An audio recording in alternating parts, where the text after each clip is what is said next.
Dan kalau ilmu adalah sesuatu yang istimewa.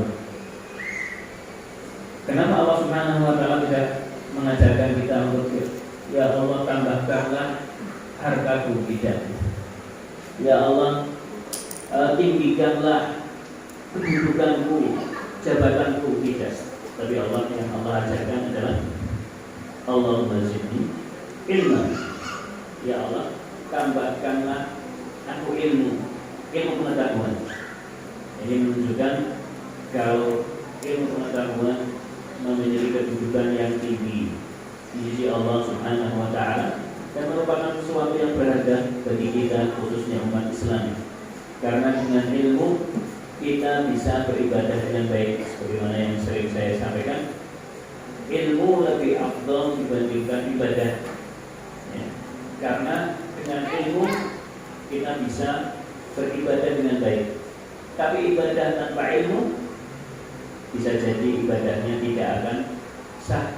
Ini banyak orang melakukan ibadah tapi tanpa didasari dengan ilmu, maka ibadahnya tidak akan sah. Kalau tidak sah berarti tidak diterima oleh Allah Subhanahu wa Ta'ala. Sebagaimana yang disampaikan oleh sebagian ulama, man ta'abbada bi ghairi ilmin fala yuraddu fala yuqbal. Man ta'abbada bi ghairi ilmin yuraddu fala yuqbal. Atau man ta'abbada bi ghairi ilmin mardudun fala yuqbal. Orang yang beribadah tanpa didasari dengan ilmu, maka ibadahnya tertolak, tidak diterima oleh Allah Subhanahu wa Ta'ala. Banyak contoh sekarang orang sholat, mudah saja kita melihat orang sholat. Orang sholat, dia sholat tapi tidak pernah belajar tentang cara baca Al-Fatihah. Al-Fatihah salah satu rukunnya sholat. Ketika seorang tidak bisa membaca Al-Fatihah dengan benar, ya, bacaan Fatihahnya ada yang salah, maka rukunnya tidak terlaksana dengan baik. Berarti sholatnya tidak sah. Meskipun dia sholat sehari 1000 rakaat, tapi kalau ada rukunnya yang tidak terlaksana dengan baik, bacaan Fatihahnya tidak benar, maka sholatnya sia-sia. Itu pentingnya ilmu. Maka kalau orang punya ilmu, sholatnya semisal sehari 5 waktu ditambah dengan sholat rawatib lebih afdal dibandingkan orang yang sholat ribuan rakaat, atau ratusan rakaat sehari tapi tanpa ilmu. Itu adalah keutamaan daripada ilmu. Meskipun orang yang sudah berilmu juga harus menerapkan ilmunya, menggunakannya untuk beribadah. Bukan berarti ketika ilmu lebih afdal kemudian meninggalkan ibadah, tidak. Dan alhamdulillah kita di sini yang kita pelajari adalah tentang fikih ibadah, sebagaimana yang sebagian mungkin adik-adik yang beberapa kali mengikuti kajian kita di Yasin. Kita belajar dari masalah toharoh, ya. Masalah toharoh, bagaimana yang kita sampaikan, mungkin adik-adik sebagian masih ingat juga bahwa misalnya toharoh itu ada berapa bentuknya, ada berapa toharoh? Masih ada yang ingat? Yang kurang? Ada berapa bentuknya toharoh?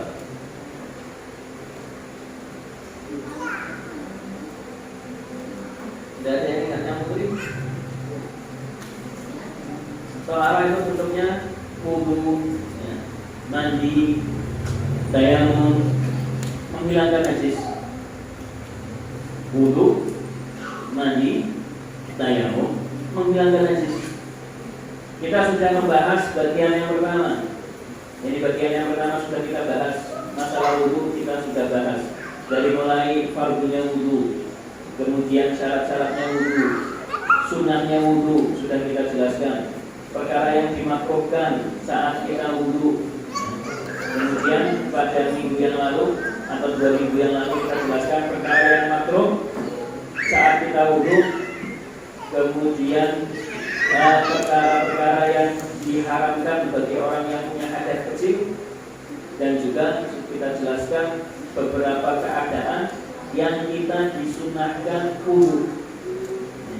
Di antara keadaan yang kita disunahkan wudu antara lain adalah hadir di majelis ilmu. sekarang kita berada di majelis ilmu sunnah untuk kita hadir dalam keadaan punya wudu.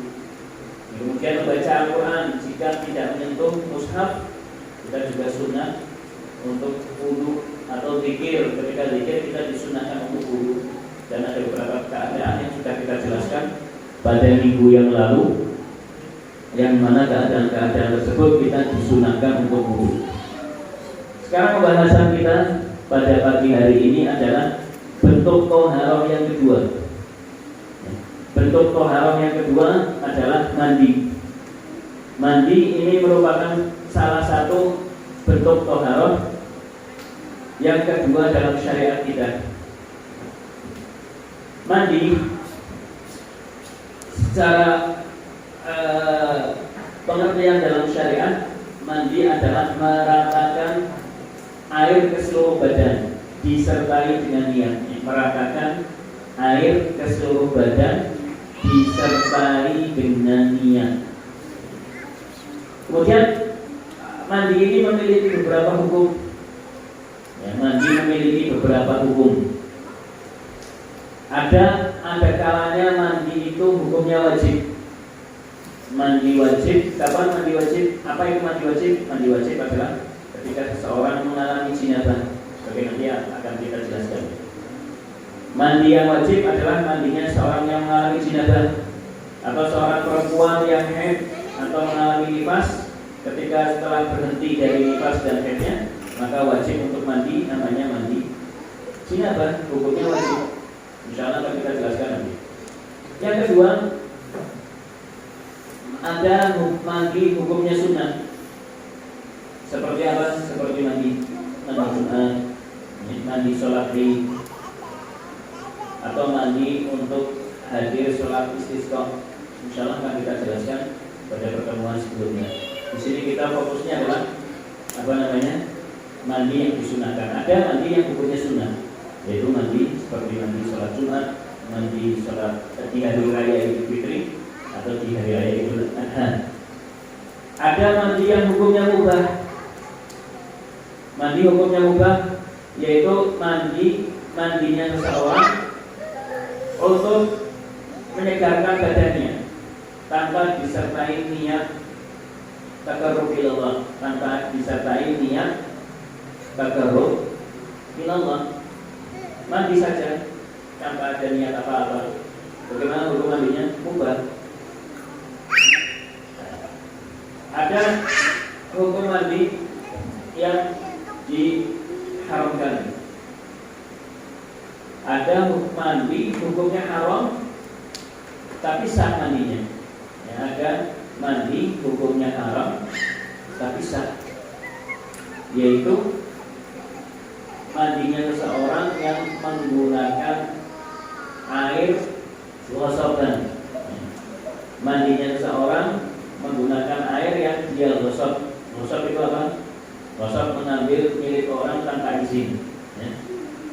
Dia mengambil airnya milik orang tanpa izin, kemudian dia gunakan untuk mandi. Mandinya hukumnya haram. Kalau itu mandinya mandi jinabah, bagaimana hukumnya? Hukumnya sah, tapi haram. Ada pula mandi hukumnya haram, tidak sah. Mandinya hukumnya haram dan sah, tidak sah mandinya, yaitu mandinya perempuan dalam keadaan haid dengan niat ta'abbud, niatnya untuk ibadah.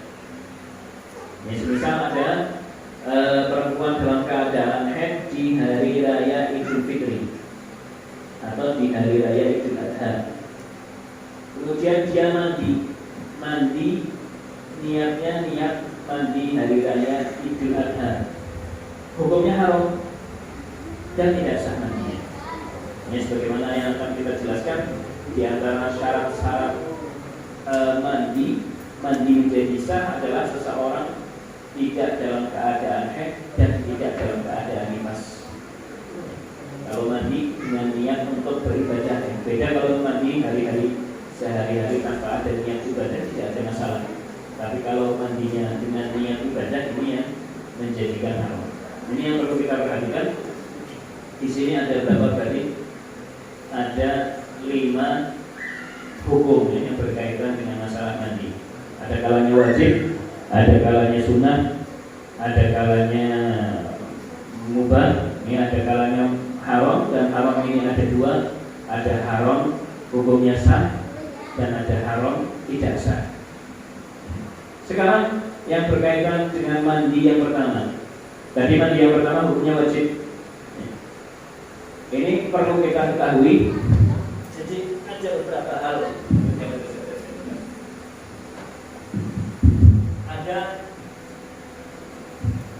Ada 6 hal. Ada 6 hal ini yang mewajibkan mandi.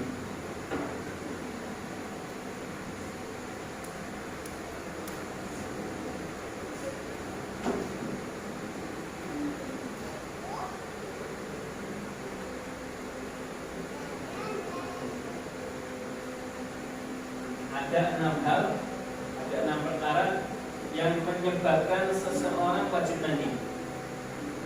Dan ini perlu kita ketahui, khususnya adik-adik yang usianya sudah mencapai usia balik. Karena di sini sudah mencapai usia balik, terus ini perkara yang penting yang harus kita ketahui.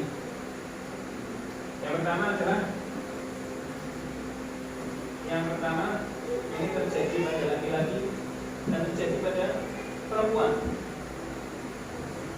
Yang pertama adalah hubungan suami istri, hubungan badan suami istri.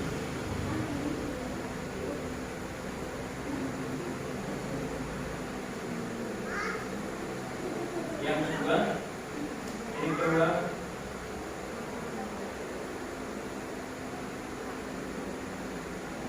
mandi atau sperma. Keluar mandi baik disengaja atau tidak, dalam keadaan mimpi atau dalam keadaan sadar, ini mewajibkan seseorang mandi. Kemudian yang ketiga adalah kematian.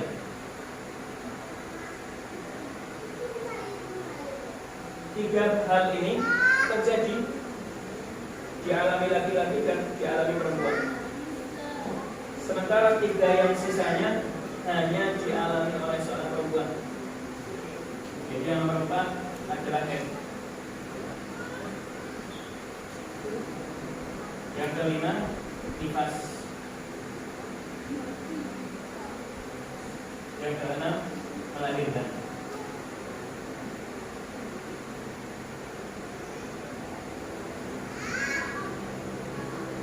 Yang pertama haid. Jadi seorang perempuan ketika haid keluar darah setiap bulannya, ketika darahnya berhenti maka dia wajib untuk mandi. Mandi yang berapa hukumnya wajib. Atau nifas adalah darah yang keluar setelah melahirkan, baik dengan cara yang normal ataupun dengan cara dioperasi. Karena perempuan yang ketika dioperasi untuk mengeluarkan bayinya juga mengalami nifas, darah yang keluar namanya nifas. Ketika berhenti, nanti seorang perempuan itu juga wajib untuk mandi. Dan yang keenam melahirkan seorang perempuan yang melahirkan, baik melahirkan janin dalam keadaan sempurna atau yang lahir adalah gumpalan daging, tapi dokter misal bilang ini daging ini adalah asal daripada janin, bentuk asal dari janin, maka dia wajib untuk mandi. Dapat dibedakan melahirkan, kalau orang nifas kan melahirkan. Ya, karena melahirkan ini bisa jadi orang tidak nifas, bisa jadi seorang perempuan melahirkan tanpa nifas, bagaimana yang dialami oleh siapa? Ada yang tahu? Ada seorang perempuan yang tidak pernah mengalami haid sama nifas. Ada yang tahu kan? Yang putih ada yang tahu? Siapa? Tidak ada yang tahu? Sayyidah Fatimah, Fatimah Az-Zahra, putri Rasulullah SAW. Beliau tidak pernah mengalami haid dan tidak mengalami nifas. Ketika melahirkan tidak mengalami nifas, dan setiap bulan tidak pernah mengalami haid. Itu beliau Sayyidah Fatimah radhiyallahu anha, putri Rasulullah SAW. Nanti untuk masalahnya insyaallah akan kita jelaskan pada pertemuan yang mendatang masalah yang berkaitan dengan masalah haid. Karena masalah haid juga masalah penting, khususnya bagi adik-adik murid sangat penting untuk mengetahui masalah haid. Insyaallah ini akan kita jelaskan pada pertemuan yang lain. Cuma di sini yang fokus kita, yang kita garis bawahi adalah apa? Kapan seseorang wajib mandi? Kapan seseorang harus mandi untuk melaksanakan sholat, untuk membaca Al-Quran, untuk masuk ke dalam masjid, semisal. Maka ketika ia mengalami salah satu dari 6 hal ini, maka dia wajib mandi. Kecuali yang 3 ini ya. Yang 3 dia tidak mandi, tapi dimandikan ya. Ketika mengalami kematian, wajib orang yang ada di sekitarnya yang mengetahui untuk merawatnya, dan perawatan jenazah diantaranya adalah dengan cara memandikan. Terus kemudian yang perlu untuk kita ketahui juga, pembahasan yang kedua tentang mandi. Saya hapus.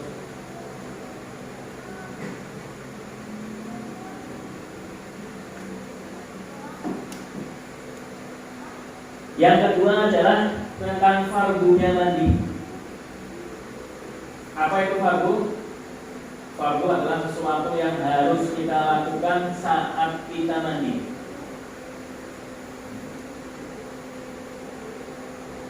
Kalau tadi adalah perkara yang menyebabkan seseorang wajib mandi. Sekarang ketika yang kedua ini adalah fardu mandi, berarti mandinya seseorang dianggap sah ketika melaksanakan yang fardu ini, baik itu mandi wajib atau mandi sunnah, dia harus mengerjakan fardu mandi ini. Fardunya mandi tidak banyak, fardunya mandi hanya 2. Gampang kita ingat 2. Yang pertama adalah niat. Yang kedua adalah meratakan air ke seluruh badan.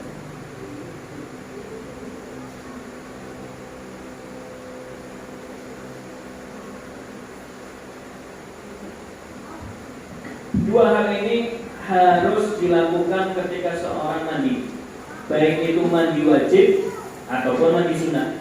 Harus ada niat dan meratakan air ke seluruh badan. Yang pertama masalah niat. Ini penting, masalah niat. Niat mandi itu dilihat.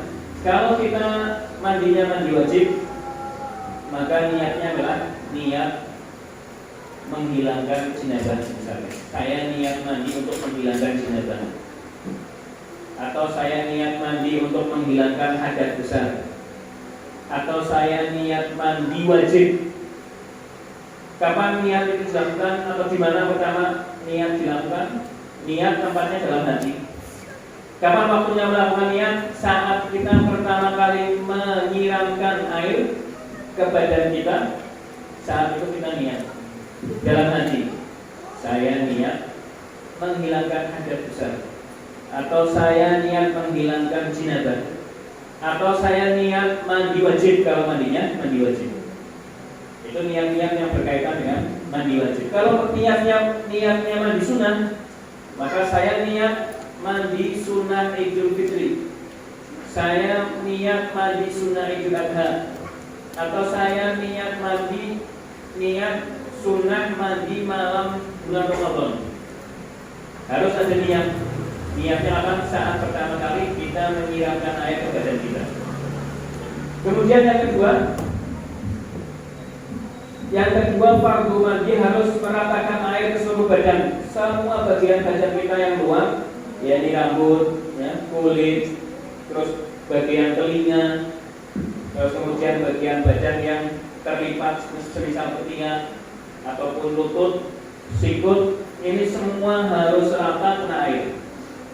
Ya, rambut juga harus semuanya rata kena air. Jika mandinya ada sebagian badan yang tidak kena air, maka mandinya tidak sah. Makanya kalau dalam mandi, khususnya mandi, harus hati-hati, khususnya bagian-bagian yang terlipat, semisal kayak bagian bawah hidung ini. Ini bawah hidung terlibat kalau kita tidak hati-hati saat mandi mungkin tidak kena air. Ujung mata ini juga termasuk bagian yang wajib kena air. Ataupun bagian ujung mata yang luar, ini juga bagian yang terlibat. Kalau kita mandi dan tidak hati-hati, ini juga bisa jadi kita tidak sah mandinya. Dan saat meratakan air, kita meratakan air itu kita menggunakan air yang suci dan mensucikan, ya, bukan air yang tercampur dengan sabun. Artinya pertama kali kita mandi, kita harus meratakan air terlebih dahulu ke seluruh badan, baru menggunakan sabun setelahnya. Ratakan dulu badan kita, ratakan dulu air ke seluruh badan kita, baru kita menggunakan sabun. Kalau langsung meratakan air ke rambut juga demikian, ya. Jangan gunakan sampo lebih dahulu, tapi ratakan dulu airnya ke seluruh rambut kita, baru setelah itu pakai sampo. Karena kalau kita pakai sampo berarti apa? Yang mengenai rambut kita bukan air suci kan, mensucikan, tapi air yang sudah bercampur dengan sampo. Dan kita sudah pelajari di masalah syaratnya wudu. Syaratnya wudu harus menggunakan air yang suci dan mensucikan. Begitu juga syarat mandi. Nanti akan kita pelajari. Syaratnya mandi itu sama dengan syaratnya wudu. Ya, masih ingat mungkin adik-adik syaratnya wudu apa saja? Islam, tamyiz, jadi usia sudah bisa memahami pembicaraan orang lain, namanya tamyiz. Sudah bisa makan sendiri, istinja sendiri, namanya tamyiz. Kemudian menggunakan air yang suci dan mensucikan, tidak dalam keadaan haid, tidak dalam keadaan nifas. Terus kemudian tidak ada sesuatu yang menghalangi air mengenai kulit. Ya, kalau semisal mandi, tapi ada sesuatu yang menghalangi kulit, semisal apa? Kayak menggunakan cat kuku, ya. Menggunakan cat kuku ini merupakan penghalang air mengenai kuku. Atau semisal di tubuhnya ada cat, ya ada cat, belum dibersihkan, mandi, dia mengalami jinabah, kemudian mandi, maka mandinya tidak sah. Kemudian yang berkaitan dengan masalah mandi, yang perlu untuk kita ketahui tadi syaratnya sama dengan syaratnya wudu. Kemudian yang berkaitan dengan mandi adalah perkara yang disunahkan. Kalau kita bisa selesai satu pertemuan lebih baik.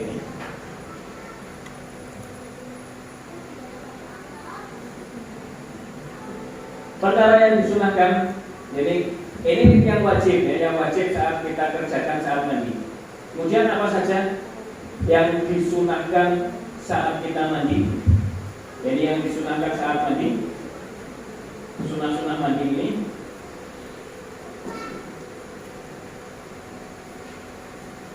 Yang pertama adalah baca bismillah. Ini basmalah. Loh, basmalah tidak wajib, tidak. Ya, basmalah hukumnya sunnah. Terus kalau kita mandinya di dalam kamar mandi, di dalam toilet, bagaimana kita mengucapkan bismillah? Cukup dalam hati. Ya, cukup dalam hati, karena ketika dalam toilet kita mengucapkan zikir, hukumnya apa? Apa hukumnya mengucapkan zikir dalam toilet? Hah? Yang kedua apa? Hukumnya makruh. Yang mengucapkan zikir dalam kamar mandi hukumnya makruh. Maka kalau kita mandinya di dalam toilet, bukan tempat yang khusus untuk mandi, ada WC-nya ya dalam kamar mandi, maka kita mengucapkan bismillahnya cukup dalam hati. Kemudian yang kedua, membasuh telapak tangan. Sama seperti wudu, kita basuh telapak tangan. Kedua telapak tangan.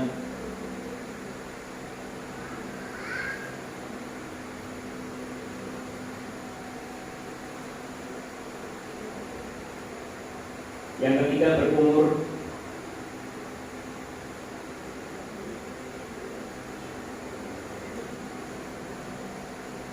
Yang keempat adalah membersihkan badan dari kotoran yang mungkin ada, najis yang mungkin ada dalam badan kita bersihkan, membersihkan kotoran atau najis yang mungkin ada dalam tubuh kita.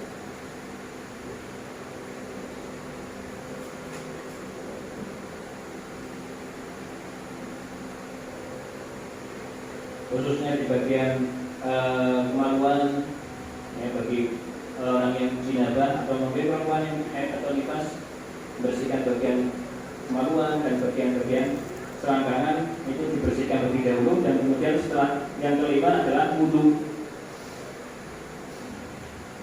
Wudu hukumnya sunnah. Jadi saat kita mau mandi sunnah untuk kita wudu. Sebelum melaksanakan wajib kita sunnah untuk wudu. Kemudian yang keenam, mendahulukan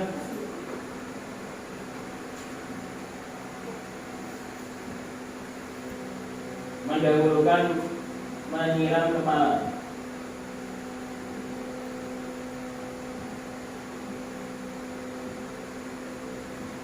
Jadi yang pertama, setelah kita membersihkan badan dari kotoran yang mungkin ada, kemudian wudu. Setelah wudu yang pertama kali dibasuh adalah kepala kita. Ya, kepala kita ratakan air kepala kita. Baru setelah itu kita membasuh bagian depan sebelah kanan, ya, bagian depan sebelah kanan tubuh kita. Jadi cara mandi itu mungkin saya tulis ini cara mandi yang disunahkan, ya. Cara mandi yang disunahkan tadi setelah pertama kali kita masuk, ya, setelah menyiapkan sudah siap semuanya, airnya ada, gayungnya sudah ada, kita membaca bismillah. Kalau lokasinya tempatnya adalah di tempat yang di situ ada WC-nya, maka cukup kita mengucapkan dalam hati. Kemudian membasuh telapak tangan, berkumur, kemudian membersihkan bagian badan kita yang mungkin ada najisnya. Kemudian setelah itu wudu. Setelahnya kita basuh kepala kita, ya. Basuh kepala kita ratakan kepala kita. Sambil saat itu niat mandi. Saat basuh kepala, dalam hati kita saya niat menghilangkan hadas besar. Atau kalau mandinya mandi sunnah, saya niat mandi sunnah Idul Fitri atau Idul Adha atau mandi sholat Jumat. Paham, ya? Kemudian setelah itu apa yang dibasuh kedua? Yang dibasuh yang kedua adalah bagian depan sebelah kanan, ya, bagian depan sebelah kanan. Kemudian setelahnya adalah bagian belakang sebelah kanan. Yang ketiga bagian kiri, bagian depan sebelah kiri. Kemudian bagian belakang sebelah kiri. Itu urutan mandi. Setelah itu kita baru memperhatikan saat membasuh, kita juga harus memperhatikan bagian tubuh kita yang terlipat. Ini seperti tadi saya sampaikan, ujung mata, bagian telinga. Telinga ini juga bahaya. Kalau kita tidak hati-hati, mungkin daun telinga kita tidak tersentuh air saat mandi. Kalau daun telinga kita tidak tersentuh air, berarti mandi kita belum sah. Bagaimana cara kita bisa mantap mengetahui telinga kita ini tersentuh air? Gampang. Kita ambil air di tangan, kita tempelkan ke telinga kita. Ini semuanya pasti kena air. Yang kiri juga sama. Kita lakukan demikian. Pasti semuanya kena air. Terus kemudian di antara sunnah yang lain adalah mandi dengan cara berdiri. Ini berdiri hukumnya sunnah saat mandi. Yang ke-8 menghadap kiblat. Jadi mandi kalau mungkin, kalau misal kita mungkin bagi kita untuk menghadap kiblat saat mandi, maka dianjurkan saat mandi menghadap kiblat.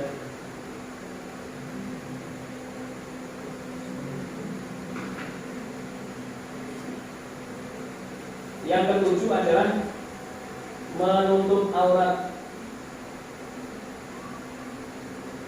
Tuh aneh, ya? Mandi kok nutup aurat? Bagaimana cara mandinya? Aurat itu antar manusia, orang ya, kita ini umat Islam, kita orang mukmin, dalam aurat kita itu berbeda-beda disesuaikan dengan tempat kita. Seorang laki-laki ketika berada di hadapan perempuan yang bukan mahram, orang lain, yang perempuan lain, bukan mahram, dia bukan istrinya, maka auratnya adalah yang wajib ditutup, yaitu antara pusar sama lutut ya, yang wajib ditutup. Seorang perempuan ketika berada di hadapan laki-laki lain, auratnya adalah seluruh badan kecuali muka dan kedua telapak tangan. Paham? Ketika berada di hadapan laki-laki yang bukan mahram dan bukan suaminya.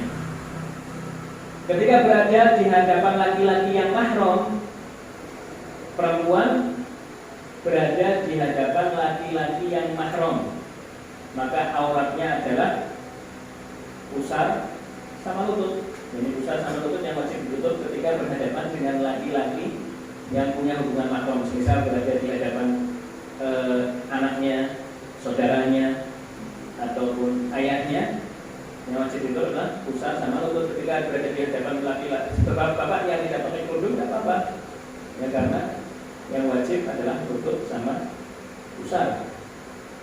Ini laki-laki, perempuan berada di hadapan orang lain. Begitu juga laki-laki ya. Laki-laki ketika berada di hadapan sesama laki-laki, laki-laki sama laki-laki, auratnya apa? Auratnya antara pusar sama lutut. Laki-laki sama laki-laki, auratnya adalah pusar sama lutut. Jadi sesama laki-laki tidak boleh melihat paha. Kalau saya melihat pahanya sama-sama laki-laki, tidak boleh. Paha laki-laki itu aurat baik bagi perempuan ataupun bagi sesama laki-laki. Paham ya? Ini yang sering kurang dipahami, khususnya di masyarakat kita. Banyak laki-laki keluar rumah pakai celana pendek. Ya dianggapnya ini auratnya laki-laki, tidak seperti itu ya. Ketika keluar dia menggunakan celana pendek, dosa, karena dia membuka auratnya dan ada orang lain yang mungkin bisa melihat auratnya. Terus kemudian aurat ketika sendirian. Orang ketika berada seorang diri, itu juga ada auratnya. Auratnya adalah kemaluan bagian depan dan bagian belakang. Sawatani dalam istilah fikihnya. Ini kubul dan dubur auratnya. Walaupun sendirian, haram, tidak boleh terbuka. Ya, ketika saya sendirian, tidak pakai baju, ya ini haram. Kecuali kalau ada uzur. Uzurnya apa? Seperti ganti pakaian, atau uzurnya ketika mandi. Mandi boleh, tidak pakai baju boleh. Tapi tadi saat mandi sunnah untuk menutup aurat. Kapan? Apa auratnya? Auratnya mandi seorang diri pasti ya. Auratnya adalah kumpul dan dubur. Jadi ditutupi bagian depan dan bagian belakangnya. Aurat depan dan belakangnya ditutup, itu sunnah. Karena apa? Ta'zim kepada Allah Subhanahu wa taala. Merasa mengagungkan kepada Allah Subhanahu wa taala, karena Allah Subhanahu wa taala melihat keadaan kita. Dan kita sebagai mukmin harus ada dalam hati kita itu, kita selalu merasa dilihat oleh Allah Subhanahu wa taala. Merasa, dan dalam keadaan kita mandi kita juga harus merasa kita dilihat oleh Allah Subhanahu wa taala. Dan aurat kita saat kita sendirian adalah bagian depan dan bagian belakang dari aurat besar kita. Sunnah untuk ditutup. Ini termasuk sunnah, menutup aurat bagian depan dan bagian belakang. Kemudian yang ke-9 ini. Dan yang ke-10 doa mandi, yaitu sama dengan doanya ketika kita selesai wudu. Setelah mandi doanya apa? Sama seperti kita selesai wudu. Apa itu doanya wudu? Apa namanya? Insyaallah apa ya? Ini yang berkaitan dengan masalah sunnah-sunnahnya mandi. Yang terakhir yang ingin saya sampaikan di sini, ini sudah hal yang cukup penting ini. Atau mungkin kita bahas satu lagi biar waktunya. Yang satu lagi yang berkaitan dengan masalah mandi adalah perkara-perkara yang diharamkan saat orang dalam keadaan jinabah. Ya, perkara yang hal-hal yang diharamkan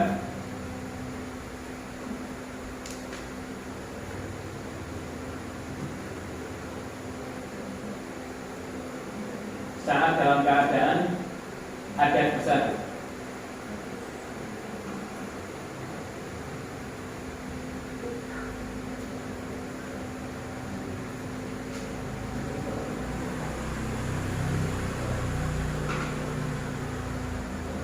Hal-hal yang diharamkan saat hadas besar sama seperti wudu. Orang yang tidak punya wudu diharamkan apa?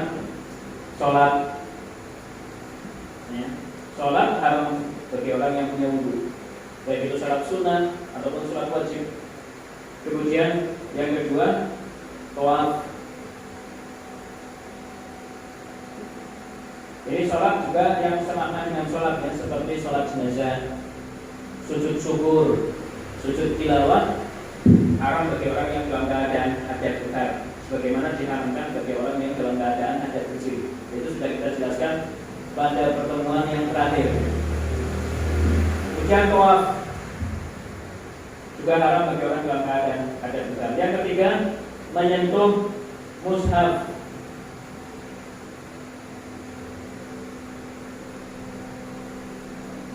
Ini sudah kita jelaskan tentang mushaf pada pertemuan yang lalu. Mushaf adalah tulisan Al-Quran yang ada pada lembaran kertas. Itu kategori mushaf. Juga Al-Quran yang ada dalam lemari itu namanya mushaf.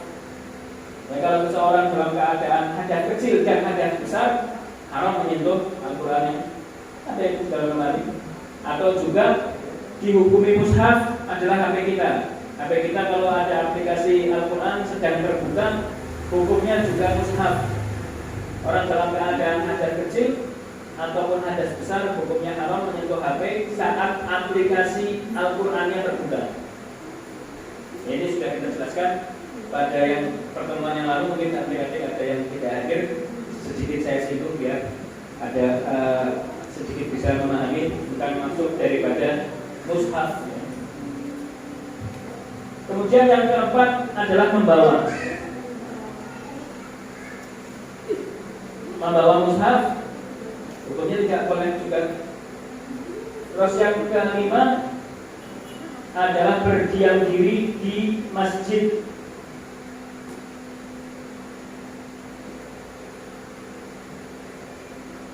Orang dalam keadaan jinabah yang disebabkan oleh 5 perkara tadi, ya, 5 perkara yang kita sebutkan tadi, ini tidak boleh berdiam diri di masjid. Bagi orang dalam keadaan tidak boleh berdiam diri di masjid. Terus saya pengen ngajinya di masjid, ini tidak diperbolehkan, ya. Kalau bisa mungkin kalau pas dalam keadaannya tidak berdiam diri di masjid, karena hukumnya tidak diperbolehkan. Kemudian yang keenam, membaca Al-Quran.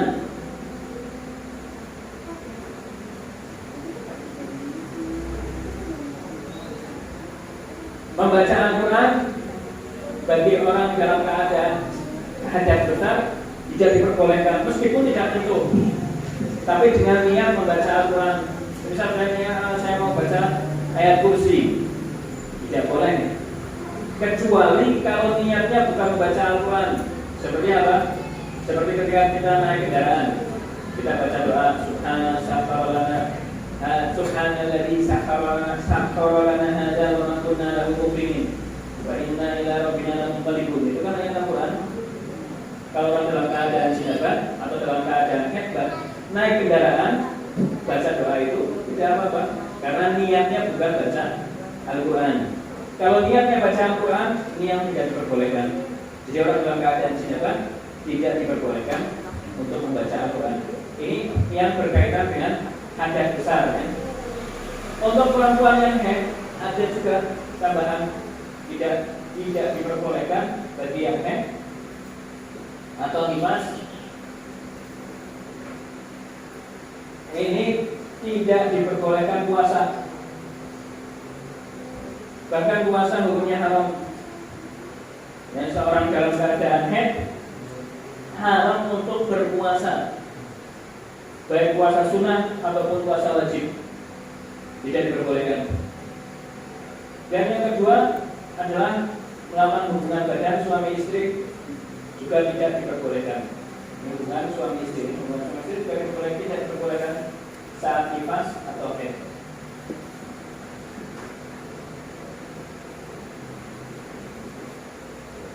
Ini yang berkaitan dengan masalah perkara yang diharamkan saat seseorang dalam keadaan hadas besar. Yang menyentuh mushaf tadi sudah kita jelaskan, berdiam diri di masjid sudah kita jelaskan, dan juga bagi orang yang haid ada yang ketiga adalah melewati masjid. Melewati masjid kalau masuk dari pintu depan keluar pintu belakang, lewat saja. Hukumnya haram kalau dia khawatir akan mengotori masjid, kalau ada kekhawatiran akan mungkin jatuh sesuatu dari tubuhnya yang mengotori masjid, hukumnya tidak boleh. Tapi kalau dia yakin aman masuk masjid, lewat masjid, masuk dari pintu belakang keluar pintu depan atau sebaliknya, maka tidak apa-apa. Kemudian untuk masalah sholat dan puasa bagi perempuan yang dalam keadaan haid, untuk sholat yang ditinggalkan tidak wajib untuk diganti dalam masa-masa haid atau masa-masa nifas. Sholat yang ditinggalkan tidak wajib diganti. Tapi puasa yang ditinggalkan saat haid atau saat nifas ini wajib untuk diganti. Seorang yang semisal melahirkan di awal bulan Ramadan, kemudian mengalami nifas selama 40 hari, berarti otomatis tidak puasa Ramadan secara penuh, maka dia wajib mengganti di hari-hari lain. Atau seorang perempuan yang mengalami haid di bulan puasa sehingga meninggalkan puasanya selama beberapa hari, ini juga nanti wajib untuk menggantinya di selain Ramadan. Tapi kalau sholat tidak. Kenapa dibedakan? Kalau sholat, andai kata sholat dibebankan untuk diganti, maka akan sangat memberatkan. Ya, setiap bulan harus mengganti 7 hari itu kan berat. Tapi kalau puasa setahun hanya 1 bulan, untuk menggantinya lebih mudah. Ini yang berkaitan dengan masalah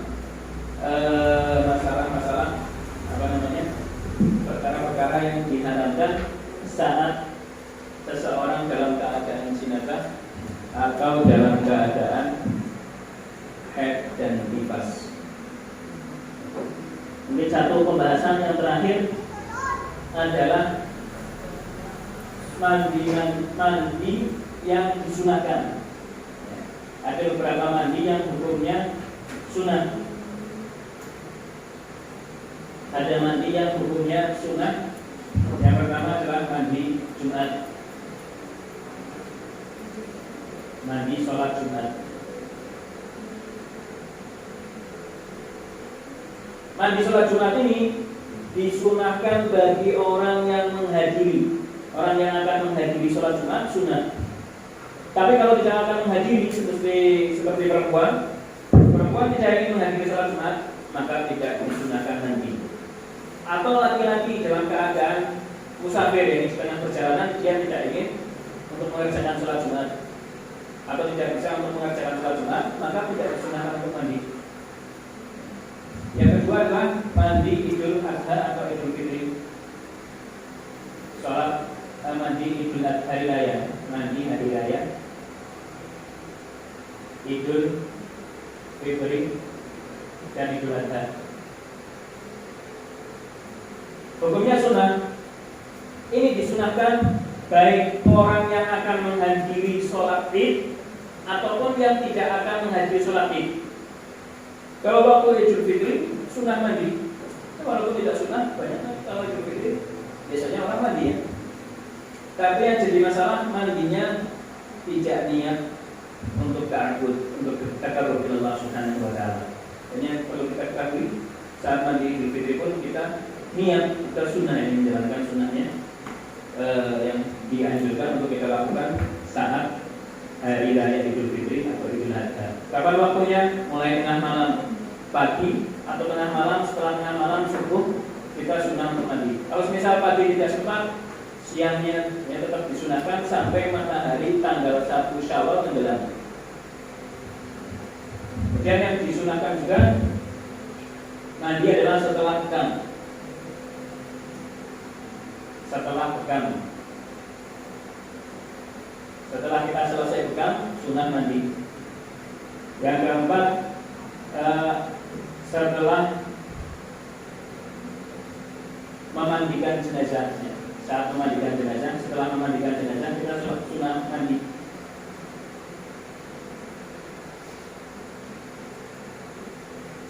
Kalau orang yang mengangkat jenazah ke kuburan, sunah untuk wudu. Tapi kalau memandikan jenazah, sunah mandi.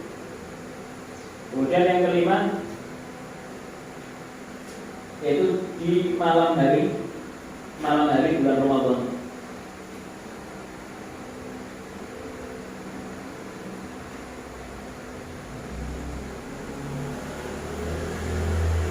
Di malam hari bulan Ramadan kita sunah setiap malam.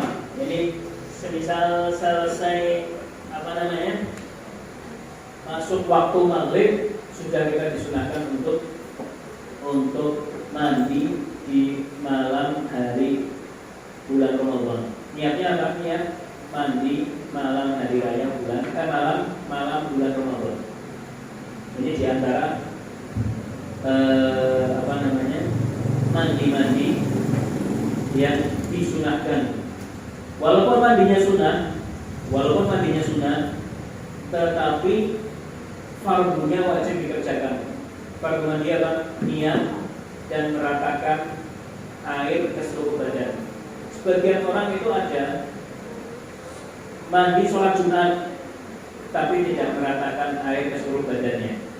Mandi sholat Jumat cuma setengah badan tok. Main seger lah. Mandi. Karena saya mau mandi dulu biar segar. Tapi setengah badan tok. Pikirannya karena mandinya sunat, maka tidak wajib meratakan air ke seluruh badan. Wajib nih. Meratakan air ke seluruh badan hukumnya fardu, baik mandinya wajib ataupun mandinya sunat. Meskipun sunat, tapi yang fardu tadi harus dikerjakan. Itu yang berkaitan dengan masalah mandinya secara singkat. Poin-poin pentingnya adalah seperti tadi yang saya sampaikan, dan insya Allah mungkin ada dari adik-adik ada yang apa yang saya sampaikan mungkin ada yang belum bisa dipahami. Mungkin ada pertanyaan lain yang berkaitan dengan masalah toharoh atau berkaitan dengan masalah wudu yang sudah saya sampaikan pada kajian-kajian sebelumnya, atau permasalahan lain, masalah ibadah yang lain, sholat mungkin atau puasa yang mungkin perlu ditanyakan, silakan dipertanyakan. Dan insya Allah nanti untuk pertemuan berikutnya kita akan membahas tentang masalah najis dan cara-cara menghilangkan najis. Membahas masalah najis dan cara-cara menghilangkannya. Karena najis itu masuk ke dalam medianya toharoh kita ada berapa? Yang mungkin ada berapa media yang digunakan untuk bersuci? Yang bukan apa saja?